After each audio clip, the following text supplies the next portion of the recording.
नमस्ते जी। हमने पिछले सूत्र में सवितर्का पढ़ा था।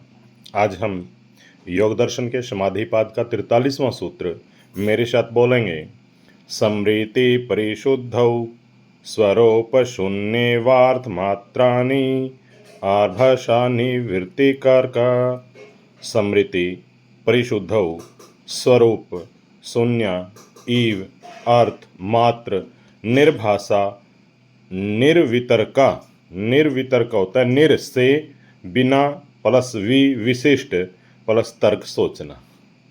देखिए आदरणीय योग दर्शन के पिपासु, इस सूत्र में निर्वितर्का समापत्ति का वर्णन है और महर्षि पतंजलि मनुष्य की जितनी भी आंतरिक संरचना है तो महर्षि पतंजलि ने उसका गहन अध्ययन किया है और उसे भली भांति समझकर ये गहन और जीवन के उपयोगी ये जो सूत्र है ये हम सबको दिए हैं और जिनको ठीक ठाक समझकर हम भी योग मार्ग पर निर्विरोध आगे बढ़ सकते हैं। जब स्मृति पूरी तरह से शुद्ध हो जाती है, परिशुद्धौ पूरी तरह से शुद्ध हो जाती है, तो मन अपने स्वरूप से रहित होकर केवल ध्येय वस्तु के अर्थ पर ही प्रकाश डालता है। पहले वाले सूत्र में क्या था? सवितर्का समापत्ति किसे कहा था? जब योगाभ्यासी अर्थ को ज्ञान को अलग अलग रूप में देखता है, शब्द को अर्थ को ज्ञान को अलग अलग रूप में देखता है और जब तक वह सवितर्का समापत्ति की अवस्था में होता है, परंतु जैसे ही वह वस्तु पदार्थ के शब्द ज्ञान का अभाव कर देता और केवल अर्थ को ही ग्रहण करता है, अर्थ को ही आत्मसात करता है, तो उस अवस्था को निर्वर्तर्का समापत्ति कहते हैं।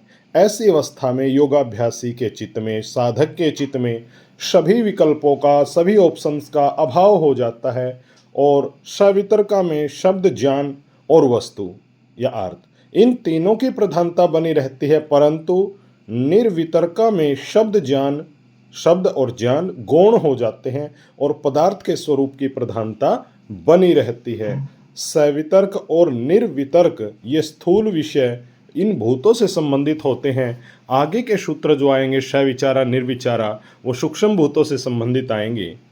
देखिए इस संसार में जो कुछ है उसके संपूर्ण अस्तित्व की अभिव्यक्ति के लिए तीन सत्ताओं का होना जरूरी है। शब्द, जिसको कोई किसी नाम से पुकारा जाए उसका कोई नाम होना चाहिए। अर्थ, जिसको शब्द से कहा जा रहा है उसका अर्थ होना चाहिए। ज्ञान, जिसको शब्द से कहा जा रहा है उसको वैसा ही ज्ञान अनुभव में आना चाहिए। यदि किसी शब्द का कोई अर्थ न हो तो उसकी सत्ता को अनुभव नहीं किया जा सकता। ऐसा भी हो सकता है कि किसी शब्द का कोई भ्रामक अर्थ निर्मित हो रहा हो पर उसे ज्ञान में लाने का प्रयत्न निश्चित ही विफल हो जाएगा। जैसे कोई कहे आकाश का फूल। अब आकाश का फूल सुनने में ऐसा लगता है जैसे कोई फूल है, लेकिन आकाश का फूल सुनने में तो लगेगा लेकिन उसका यथार्थ ज्ञान असंभव है, क्योंकि आकाश के फूल जैसी कोई सत्ता नहीं है। जिस पर मन को एकाग्र किया गया है उसका केवल अर्थ मात्र ही अनुभव में आता है, तो इस स्थिति का नाम निर्वितर्का समापत्ति कहते हैं। ऐसी स्थिति में शब्द और उसके ज्ञान का भास नहीं होता, केवल अर्थ का भास होता है। नमस्ते जी।